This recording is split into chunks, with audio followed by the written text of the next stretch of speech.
Hello and welcome to the fourth lesson in our series. We'll be covering the book of Numbers to the book of Judges today. And you may be wondering, how are we able to study 4 books within 1 hour? Now let me explain. So if you remember what is biblical theology, it's studying how the seeds, the themes of scripture grow as we read through scripture. Now, many of the themes have been covered in Genesis to Leviticus. Themes such as God's land, God's people, God's covenant, God's relationship with the special people of Israel, those have been covered in the first 3 books. The books of Numbers, Joshua, and Judges do not bring in new themes as compared to Genesis to Leviticus. So as we come to the book of Numbers, a lot of things has been covered already. And that's the nature of the books which cover historical matters. These 3 books is not bringing in new concepts so much as to show the history of Israel as they move on from Mount Sinai into the Promised Land. Only the book of Deuteronomy will expand more on the covenantal obedience and the laws of Israel. So all this to say, these 4 books that we'll be studying today, they do not bring in entirely new concepts. These are concepts that we already know from studying Genesis to Leviticus. So that's why we are able to squeeze 4 books into this one lesson. To put it in a more simple way, the book of Numbers, Joshua, and Judges is more of the application. In Exodus, in Leviticus, you have so much information coming in. Now, these 3 books will be talking about the application, how Israel will apply all that God has said to them as they go forth in this journey ahead.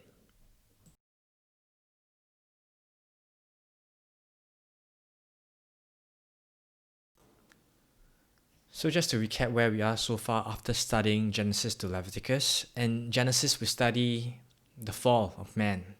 We study the flood. And after the flood, we see that God has chosen his people in Abraham, that royal seed line from Isaac to Jacob to the sons of Jacob, and promising many blessings, including the land, to this special people. At the start of the book of Exodus, we see that they are in Egypt under Pharaoh, and God delivers them from Pharaoh's hands and brings them under the leadership of Moses to Mount Sinai, where he covenants with them. He gives them the covenant laws, the commandments, and Israel agrees to be in covenant with God as a nation, to be under his lordship. And on Mount Sinai, we also have the book of Leviticus, where Moses knows and learns all the laws, the covenant laws, the sacrifices, the worship, the tabernacle system, and all of that. And we see the ordination of Aaron and the high priest, and many of the things in tabernacle. All of this were taught to Israel as the special people, the special nation of God. So we can see at the end of Leviticus, we have the theme of God's people in God's place. Meeting with God is in motion. It's on the way. It's going to happen. But of course, it has not actually happened because they have not entered into the land. They have not entered into the land. And so that's what we are looking forward to as we are at the end of the book of Leviticus, going on to the book of Numbers. We come to the book of Numbers, and Israel has received God's word. What we read at Exodus and Leviticus, Israel has received it all. Moses has spoken to them, and now they are setting off from Sinai. So the book of Numbers shows us about Israel living out the covenantal relationship as they go forth in this journey. And we will see how God responds to their actions, to their disobedience. That's the main part of the book of Numbers. And within the book of Numbers, there's also sections about disputes within the community, between the leaders and those under the leaders, between Moses and the people. And there's also logistical preparations and trials for the land conquest ahead. And there's also information about the Levites. So in the book of Leviticus, we covered a lot about the priests. Now we learn more about the Levites, the people who are to serve in the tabernacle. So just a quick overview on the first 10 chapters. It's all about the preparation. Okay, so first, the non-Levites, they are told about their military purpose. Then we have the camp arrangement in chapter 2. Then we move on to the Levites' instructions. They are not to fight the war, but they are to have the duties for the tabernacle. Chapters 5 to 6, we have more laws. Okay, and for the Nazarite vow, it's a law to be holy, to be set apart for the Lord, like the Levites. And in chapter 7, we have the tabernacle consecration and offerings of the people, where people offered their offerings to the tabernacle. You had the plates for the tabernacle, the wagons for transportation. All this were given as a gift for the tabernacle and for the Levites to use. And chapter 8, again, we have the elements of the tabernacle, the 7 lambs, the cleansing of the Levites, and we have the Passover kept again in the new year. And chapter 10, we have the silver trumpets, and that's where we see Israel departing from Sinai. So this first 10 chapters is, you can see, it's more of additional laws and preparations and logistical arrangements, duties for the Levites as they look ahead to their journey. Chapters 11 to 20, we have the murmurings, which is probably the theme of the book of Numbers. A typical formula of murmuring, we see a complaint, then God shows his anger, Moses intercedes, punishment is given but it's limited, and the place is named to remember the event. So right after they set off from Mount Sinai, we see the Taberah murmuring, where Israel is craving for food in Egypt. So this shows a lack of gratitude. They learned so many things in Exodus and Leviticus. So many things were said to them. They learned about the gracious God, but now they complain against him. They do not want manna, they want to eat meat. So God gives them meat, gives them the quails to eat, but a plague accompanies it as a judgment against them. So right from the start, as they set off on their journey, they are not looking forward to the promise of the land of milk and honey. And later on in chapters 13 and 14, we have the spies report on Canaan, where the spies says that the land has milk and honey, but there's great enemies. So only Caleb and Joshua had faith to go forward to possess the land. And God is angry with them. He threatens to wipe them out. But again, Moses intercedes for them. But there is a permanent consequence. There will be death for this generation, and their children will wander for 40 years. So this first generation, they try to enter again, but they fail. They fail because God has already pronounced his judgment.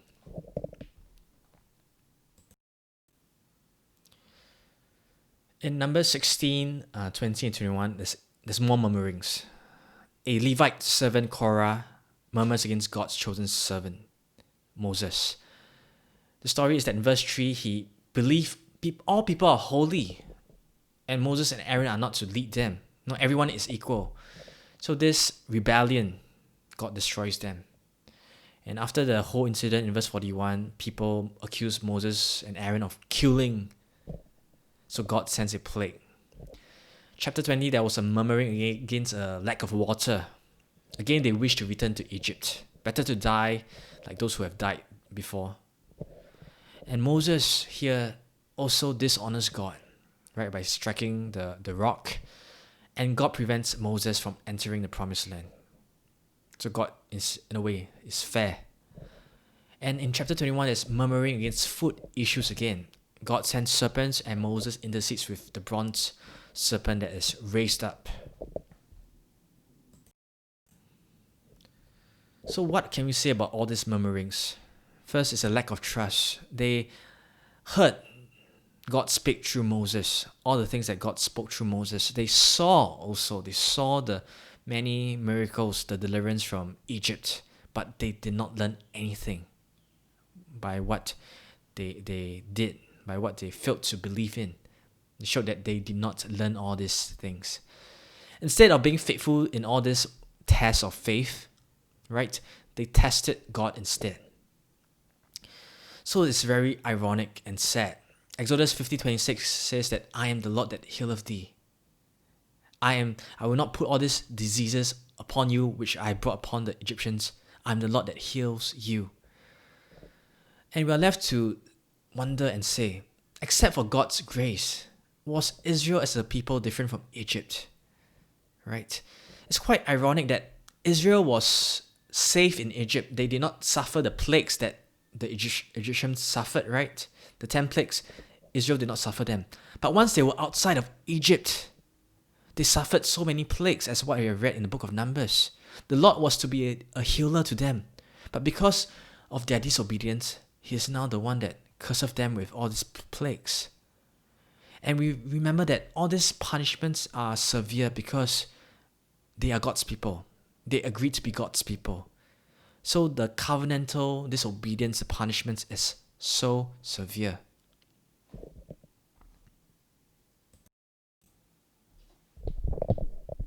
We also see that there are challenges to authority. Moses was a meek and humble man. He desired to share authority by having elders, but he was accused by his siblings that God spoke to them also, which is true. But remember, God only spoke to Moses face to face. Moses was a special person who acted as a mediator between God and Israel. And his siblings disregarded this. In chapter 16, we look at Korah's rebellion again. He was against Moses and Aaron's authority because he says that all of us are holy. But by saying that, he disregards his own role as a Levite. As a Levite, he should have understood that his role was special. He had a special role. The Levites was the barrier between the tabernacle and holy people. The Levites ensured that the people don't accidentally go and touch the things in the tabernacle. So as a Levite, he should have known that, yes, in the sense that everyone is holy as the nation of Israel, but there were different levels of holiness. There were different roles. There was different authority given to the different people. The high priest, Moses, Levites, Israel, they all had different roles. But he disregarded all of that. So in chapters 17 and 18 and 19, in response to Korah's rebellion in chapter 16, it talks more about the Levites. It talks more about how priesthood is a gift from God, how the priests are mediate the purification of those who sin. The roles, the special roles of the Levites, to refute what Korah said, that all of us are holy, all of us are the same. And sadly, Moses himself, he challenges authority, God's authority, in his defiance by striking the rod. So this authority is something that goes on through the rest of the Old Testament. Many sins occurred in Israel because people disregarded the structure, disregarded the authority of the prophets. And of course, in the Old Testament, in the New Testament as well, the Pharisees continually fought against the authority of Jesus.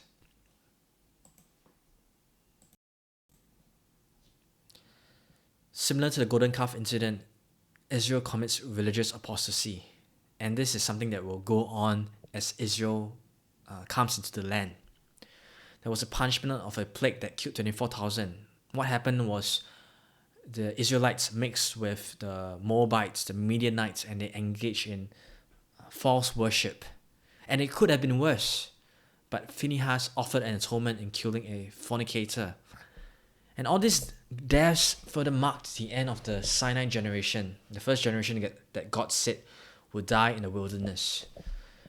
So a quote here: this narrative highlights the great unlearned lesson of much of Israel's history. The enemy outside could never prevail, but the enemy within would never fail. Israel with God as their protector was unassailable by any nation. But the greatest threat to Israel was its covenant Lord when it harbored sin within the camp. What Israel had to be afraid of was their own sin that God will punish. That was their greatest threat as a nation, not the enemies that they will face. And this is something that we will continue to see throughout the Old Testament. But as we come to the end of the book of Numbers, despite all these things that have happened, Israel is still set to enter Canaan. The second generation is still set to enter Canaan. Numbers 15:2, it says that after you enter the land I am giving you as a home. So this says that the entering of the land will happen.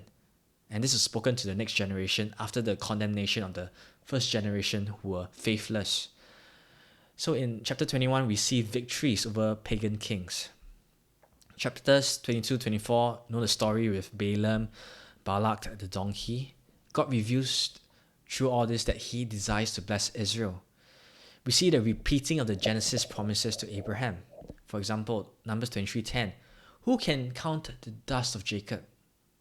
And that echoes Genesis 13:16, where God promises Abraham, I will make your seed as the dust of the earth. So the Abrahamic promise is going to still go forth because God is merciful and is faithful. And the endings, the last chapters of Numbers, all these words presuppose that Israel will enter the land. That's why there's all these instructions that still follow. Again, all this is happening despite Israel's disobedience. The book of Numbers is applicable to the church in all ages. Many things that we have learned. First is authority structures must be respected because God is the one that has given the authority to all these people, to the leaders. And God's people are not immune to chastisement, right? Remember what happened to Egypt? That will happen to Israel as well because they were disobedient.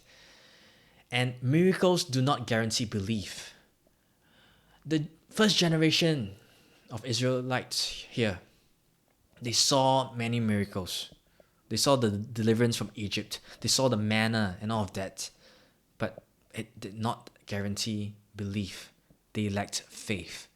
So that's just a lesson to all of us. And covenant people need an intercessor. And we know that is fulfilled in Christ Jesus, who is the intercessor for us. And Hebrews 3:4 says that we are to learn the lesson. What we read about the disobedience of the first generation, not entering the land, we are to learn from that lesson. We are to embrace the promises of God by faith.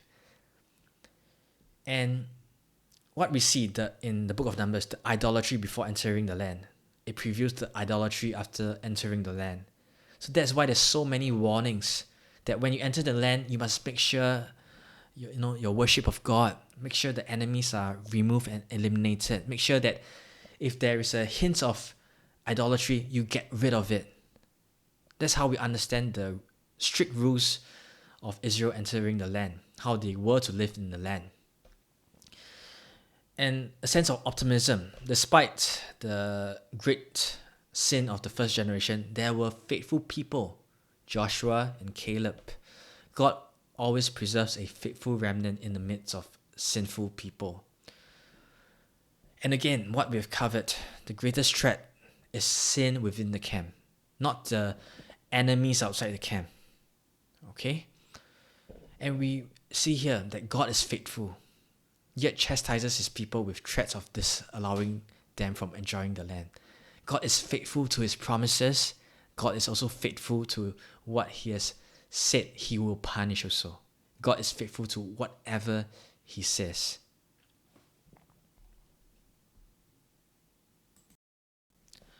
Numbers and the New Testament. Jesus is the new Israel, the Son of God that Israel was called to be, who succeeds in the wilderness testing of obedience.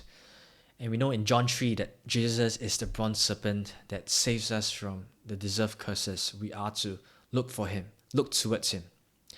Jesus is the greater manna, the bread of heaven, the bread that comes down from heaven that gives life. And if you read John 6, how the Jews were like the first generation, grumbled at this manna, questioning at this manna when Jesus said he was the bread of life. And 1 Corinthians 10 tells us how we are not to be like the first generation. All this we are to learn from their mistakes so that we can go through our own testing as well. We do not be faithless in our own testing. And we learned in the book of Numbers that it's not God's promises failing. It is the disobedience of the people that fails. We move right along to Deuteronomy. Now this happens after the book of Numbers, spoken at the plains of Moab, just before the second generation enters Canaan. So the objective is to affirm the covenantal faith of the second generation, the instructions to conquer Canaan, and how to live rightly in the land. And Deuteronomy has a major role in the Old Testament. The later prophets will use material from Deuteronomy to judge Israel's sins and failures. So Deuteronomy was like the test of faithfulness and obedience to God. You must measure yourselves to what is said in Deuteronomy. And not only for the people, but Deuteronomy shows how kings should rule also, and how daily life in Israel should be regulated in the marriage relationship, in the parental relationship, in your neighborly relationship. And this book also tells us that the love for God is the basis and objective of law keeping. So we can see how relevant the book of Deuteronomy again is for the people of God. By this we can really see, have we loved God? Have we loved our neighbor also? Now this book is probably not the easiest book to remember what goes on because there are many laws. So what I found helpful is to relate the structure of the book to what we see on the left, relating it to the Ten Commandments. Now you may find that there are several small laws that do not fit into what we see here on the left, but nevertheless this structure is helpful. It's helpful for us, and practically it's easier for us to remember what goes on if we look at this outline on the left. The outline on the right is another way to look at it, the book of Deuteronomy, but as you can see, it's harder to memorize it. So we will go through this book of Deuteronomy according to what we see on the left, relating it to the Ten Commandments, and you can see it for yourself if what we see on the left helps you to remember the book of Deuteronomy. So just to quickly cover the first 5 chapters, Moses is recalling what has happened so far, and Moses speaks after God brings the defeat of 2 pagan kings. And Moses says that God will fight for them just like in Egypt. He gives them a historical recounting. Again, Moses is speaking to the second generation, so he's giving a historical lesson here, a historical lesson that points to the grace of God and how Israel is to be faithful to this God that has fought for them so far. And chapter 4 is important. We have the summary of this covenant. Be faithful to this faithful God. Do not be corrupt, or judgment will follow. And a privilege to know that they have known the true God that has covenanted with them. And Deuteronomy 5 chapter 2 points that though this second generation was not around at Sinai, the covenant still stands with them, still stands for them. The covenant will go on and on through the generations. So that's why Moses then goes on to proclaim the 10 Commandments again in chapter 5. As we look at the laws in Deuteronomy, we remember the positive aspects of the 10 Commandments. The 10 Commandments is not just do not do this, do not do that. There's also a positive side of the 10 Commandments that we learn in our own Heidelberg Catechism. For example, is it enough that we do not kill any man? No, it's not just that. It's also to show patience, peace, meekness, mercy, kindness, prevent his hurt, that we do good even to our enemies. So that is the example of a positive aspect of the 10 Commandments. Not just do not do this, but go ahead and do this. Show your love towards your neighbor. It's not just enough to don't kill a neighbor. Show your love towards your neighbor as well.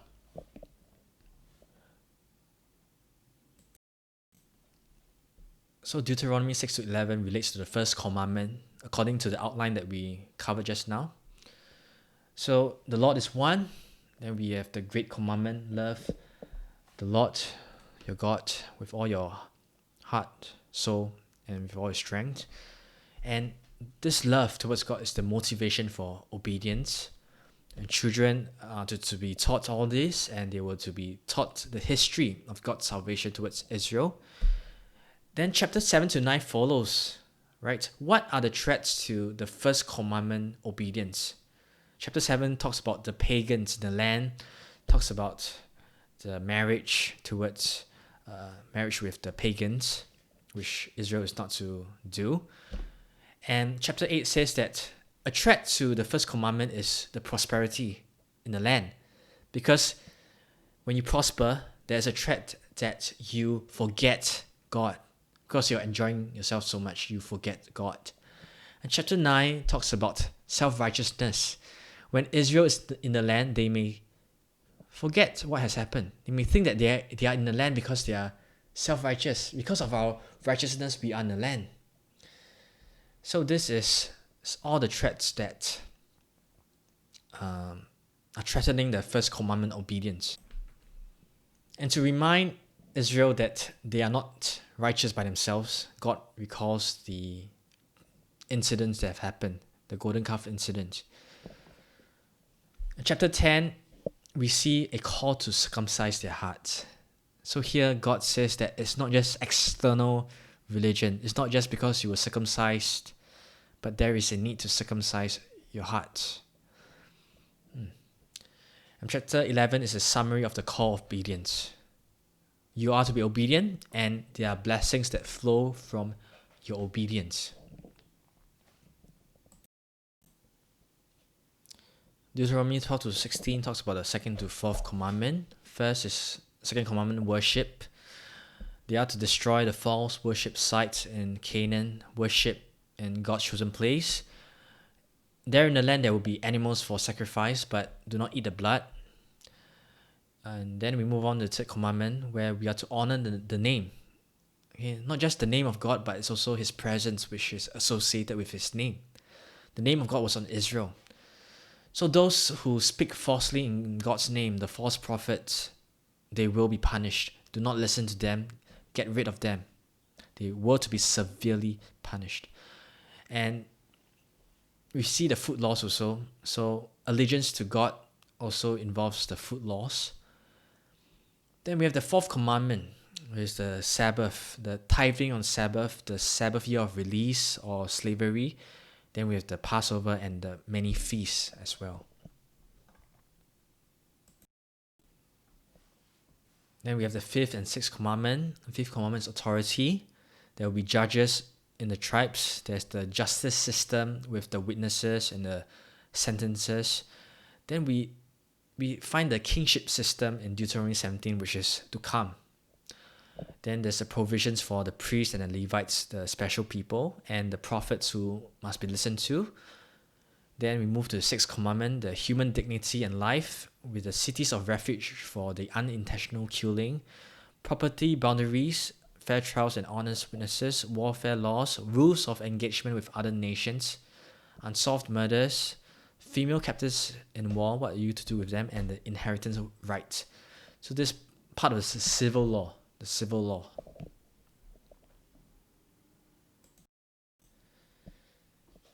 The seventh commandment involves sexuality. So here we have the laws to protect the marriage, and the law that deformed sexual organs were barred from assembly.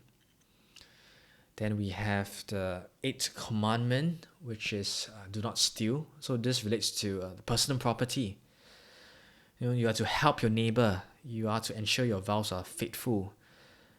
Fight oppression, care for the less privileged, ensure that your neighbor's cares are met, and love the neighbor that is in debt to you.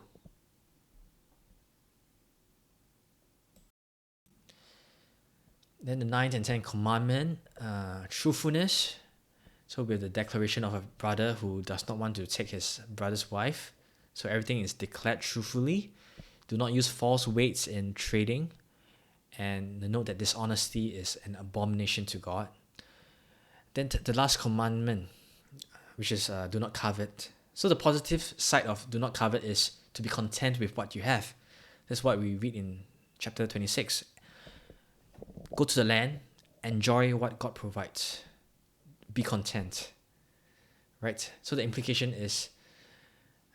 the implication of do not covet. You do not covet because you are content. You are to be content in the land.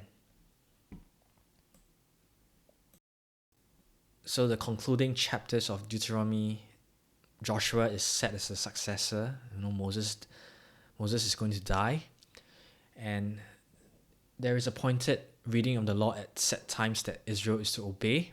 We have the Song of Moses, which is a very interesting part. It's a prophecy of the disobedience that resembles what the prophets later on will say. It's similar to a lawsuit. If you don't know what I mean by how it's similar to a lawsuit, you can read it for yourself. You read the Song of Moses, you read Isaiah 1, where the prophet will charge Israel for their disobedience. He will give all the evidence for all of that and reveal the disobedient heart of Israel. Then Moses gives a patriarchal blessing to Israel, similar to how Jacob gave it, and then he dies. So that's the ending of Deuteronomy. Just some lessons from Deuteronomy. There are many lessons, but just some major lessons. First, God speaks through Moses and what Moses wrote. So this is really how we understand the authority of the prophet, the word of God. And the book of Deuteronomy is a place where you can study who God is, who Yahweh is. You can see what I have listed here, just a small listing of how God describes himself, how God is described.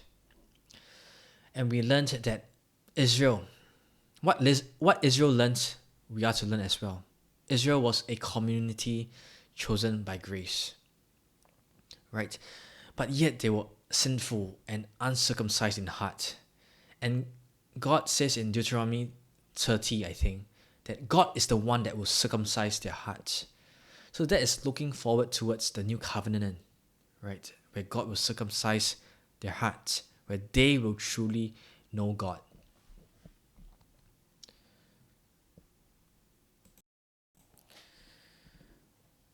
New Testament and Deuteronomy. This book is one of the most quoted Old Testament books in the New Testament. I think only Isaiah and the Psalms are quoted more often in the New Testament. Jesus quotes the book in his wilderness testing by Satan, Luke 4. Sermon on the Mount, he reinforces the correct teaching of the law that we read here. And the Great Commandment, of course, is applicable to all of God's people. The Lord is one, and the oneness of Jesus and the Father, which Jesus prays in John 17. Many of the community laws, for example, having many witnesses, applies to the church as well today. And of course, we know that the faithfulness of Israel demanded only Jesus achieved. And Deuteronomy talks about the individual, but it also talks about the community. So I guess that also applies to us as well. We see the laws of God as individuals, but we also are to see them as a community, right? We cannot just focus on how we are to be obedient, but if our church is disobedient, we do not care. No, we are to ensure and play a part in both our role as an individual and also our role as the individual in the community as well.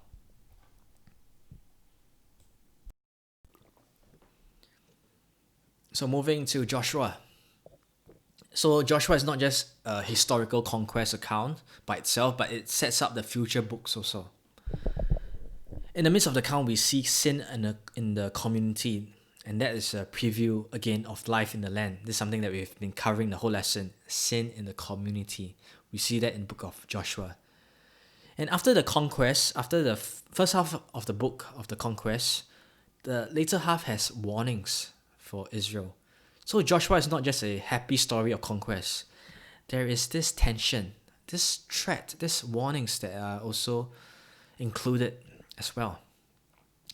And Joshua in chapters 21 to 24, he speaks like a prophet. He speaks like Moses. So that, of course, points to what is going to come in the future also. So the structure of Joshua is quite simple to understand. It can be divided by the key words in each section. Cross, take, divide, serve. These are words that appear within each section: cross, take, divide, serve. So that is a very useful way to divide the book of Joshua. It's good to revise the concept of the land as we come to the book of Joshua. Now, Israel was to take the land, but it's a gift from God based on the promises to Abraham. Now, God promised the seed to come. Now we have the seed, we have the nation. Now the land promise comes. And remember that this taking of the land was the objective of the Exodus. Israel was freed from Egypt to serve and worship God in the land. And remember, Joshua, in the book of Joshua, Israel does not take all of the land. The story is not finished. And this is according to what we read in Exodus 23, where Israel is to take the land little by little. So Israel was not to be complacent, was always to be focused on the mission to ensure they take all of the land, to get rid of all the Canaanites from the land. And the key of success is faithfulness, not military ability. And the reverse is that failure is not because you have no military ability. Failure is because you were unfaithful. Unfaithfulness is key to not taking the land. So this whole book of Joshua is a spiritual battle. It's not a military battle. It's a spiritual battle to be faithful. Because Israel was there to take the land as a gift from God. So to do that, you have to be faithful to God.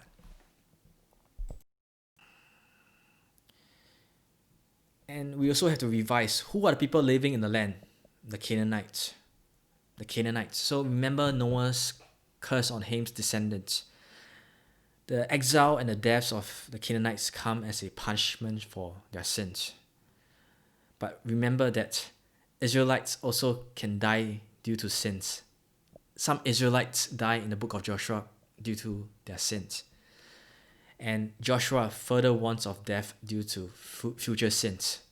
Right? So just to make it clear that this death by sins is not just on non-Israelites, it's also applicable to Israelites as well. And it's also possible for Canaanites to be at peace with Israel. Rahab made peace, and the Gibeonites, very interesting story in Joshua 9, they made peace in deception. And we read that God hardened their hearts. God hardened the hearts of the Canaanites. But even before that, before God hardened their hearts, they were already hostile. So that's how we understand the hardening of the hearts of the Canaanites. Speaking about Israel briefly, Israel is a united people, and so they will suffer for the sins of individuals. We see that in chapter 7 with Achan. And so the book of Joshua possibly shows the peak of Israel's unity. From what we read, they were very united in the whole book. And not only were they united, they showed obedience in the book.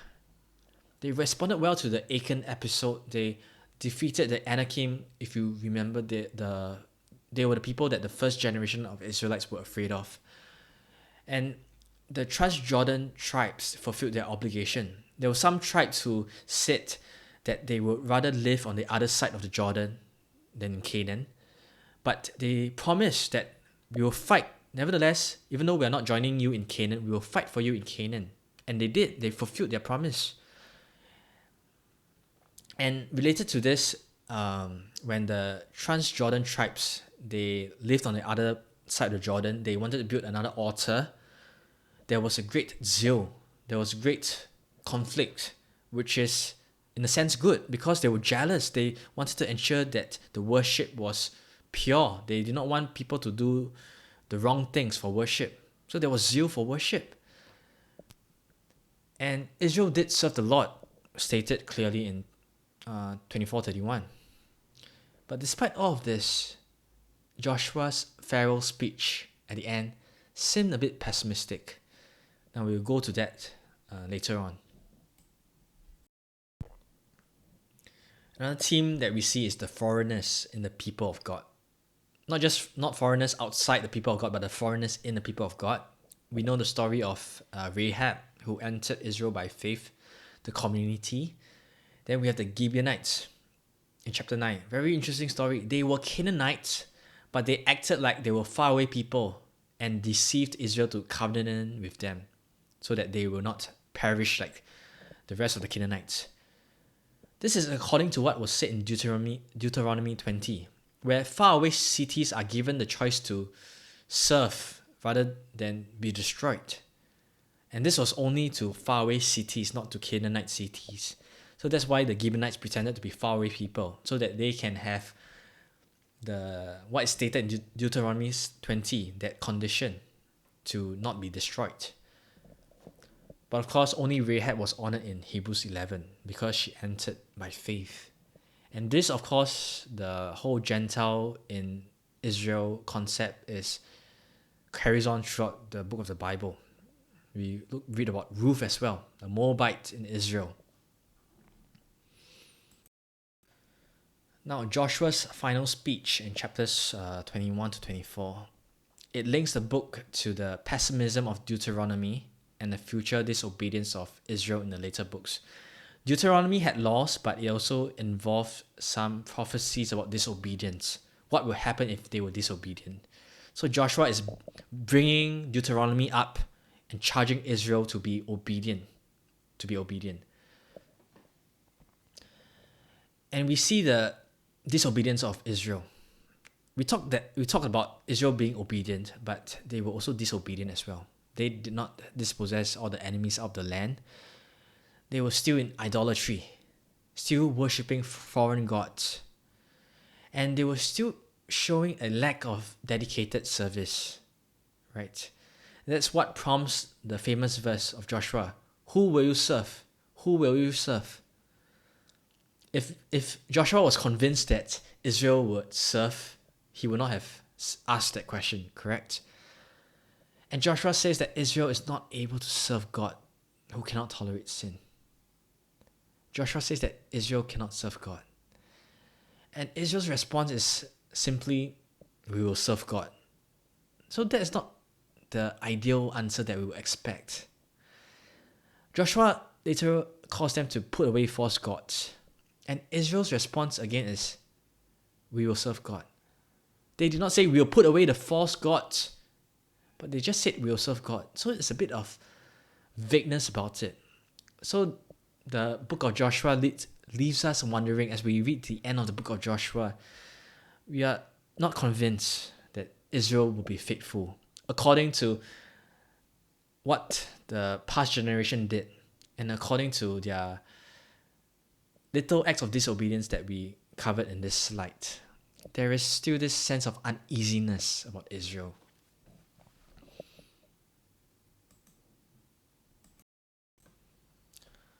Joshua and the rest of the Bible. Now, the gift of the land was to motivate obedience and faithfulness to God. But as we will see later, being in the land does not mean that your hearts are transformed. The people of God still need that spiritual transformation. And the Achan episode is a preview of the disaster that the sin of Israel will bring. And we talked about the uneasiness as we read the end of Joshua. We wonder if Israel is going to be faithful. Now the book of Judges tells us immediately that they will not be faithful. The book of Judges follows Joshua as the sequel to what happens in the land. The conquering and the retaining of the land follows the basic Deuteronomy principle of loving God and obeying Him. That is why, again, we see that charge of Joshua in the last part of the book of Joshua. Essentially, Joshua is telling Israel, remember Deuteronomy. That is how you stay in the land. And Israel's exile later on is because they disregarded the book of Deuteronomy and what it says. God's people will subdue enemies. That's the aim of the people of God, but of course we do it now by the gospel. And Joshua is a hero of the faith. He is a picture of Christ. the way he conquers his enemies in faithfulness, the way he meditates upon the law of God, the way he charges people to obedience, a picture of Christ. The book of Joshua does not have new biblical theology to introduce. Again, it's because it follows and applies the principles, the laws in Deuteronomy. So that is the book of Joshua.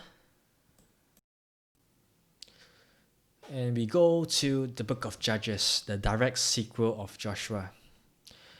It's good to read Judges with a knowledge of the book of Deuteronomy to see how Israel have failed in this period of time.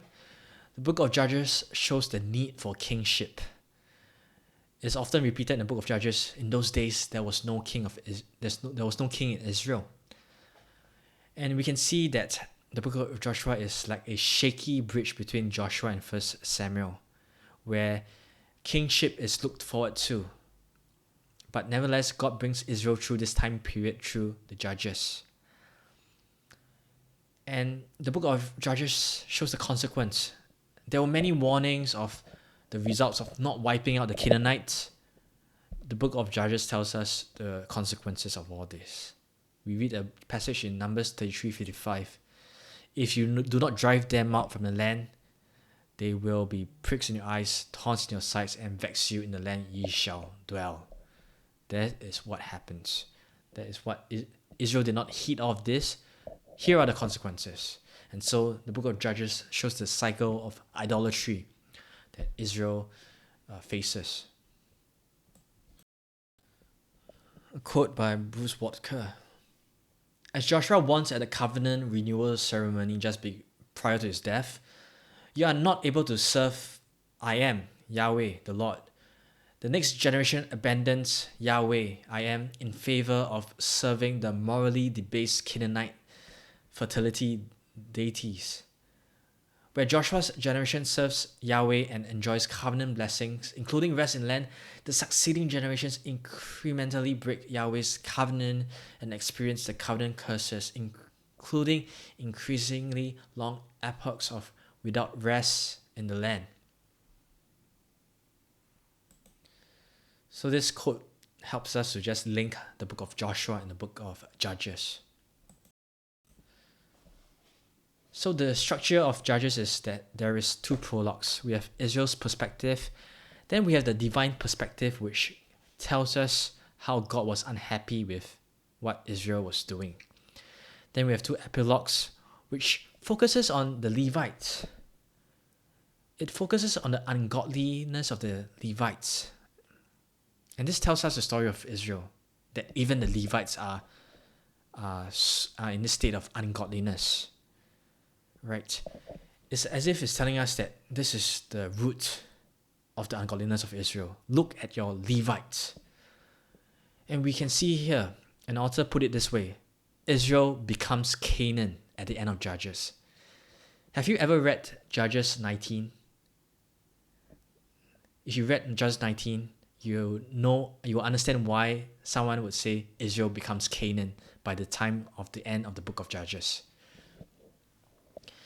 And Gideon's story was quite a long story. It's the start of the greater disobedience of the judges in Israel. Now, Gideon was like a bridge. He had some good in him, but he had some bad things about him. So he was the bridge towards the greater disobedience of the judges in Israel. So the book of Judges, we have 6 major judges and 6 minor judges, and one anti-judge, Abimelech, who was... you can read it for yourself if you know the story of Abimelech. He was quite a character. And one thing to note, as a reader, you probably assess the judges. You probably make moral assessment of the judges. I've read some materials on the book of Judges. Some authors, they have a very negative attitude on the judges. Like there is no saving grace in the judges. Some authors are a bit more balanced. They say that even though that Samson was bad, but he had some good in him. Even though Samson was someone that broke his vows, someone that loved so many women, at least he fought for Israel. So just something that I share so that when you read the books, when you read extra material on the book of Judges, you can be aware. People differ on their opinions on the judges. Of course, you should make that assessment yourself as you read the very colorful judges. So several things we note in the book of Judges. There was tribal disunity. So Israel was spread out in the land in their allocated places to live in. But so that's why they face disunity in fighting enemies, and they often fought with one another. So it seems that tribal interest was more important than national interest. And we also see that the book of Judges, the early judges were more successful. The later judges had some degree of success, but they were not fully successful, right? I mean, Samson died. Jephthah's daughter died. Gideon's son was an ungodly person. And their character also showed some defects as well. And Israel was giving up. They felt hopeless at the time of Samson. This passage is important. Here, Israel was telling Samson, "Don't you realize that the Philistines are rulers over us? What have you done to us?" They were telling Samson, in a way, "Don't offend the Philistines. They are our rulers."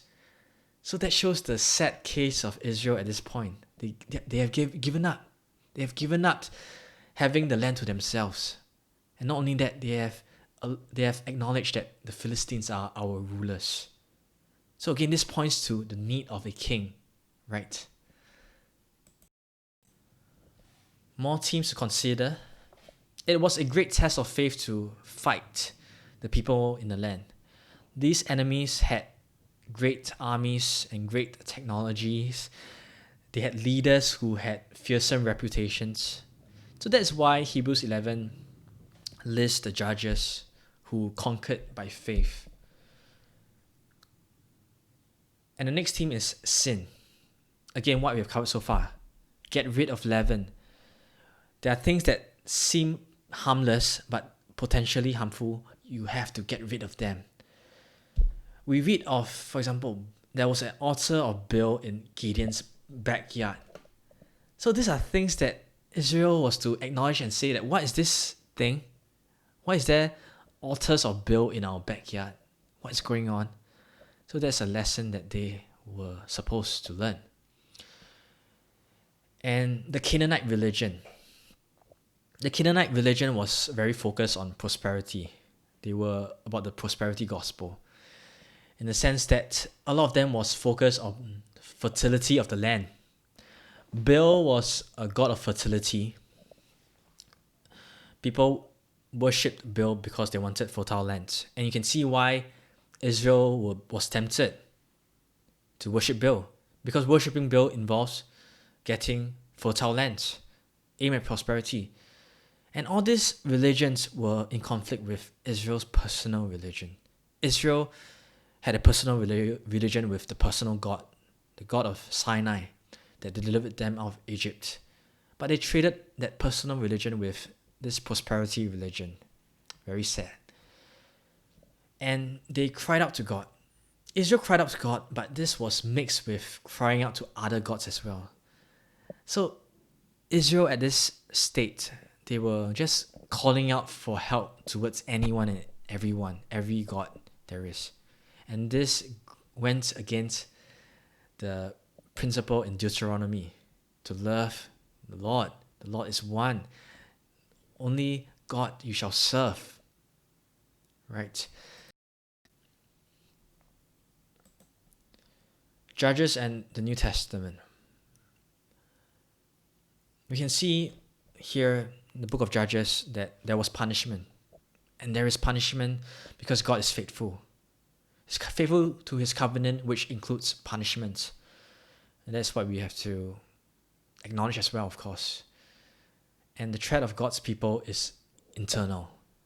It is the sin within us, within our community also. And Romans 12:2, be not conformed to this world, That was what Israel was supposed to obey as well. Do not be conformed to the Canaanites. We as well also be not conformed to this world which we live in. Leaven in the community must be cleansed. The sins that you see in your community must have action against them. We cannot just let things go on as it is.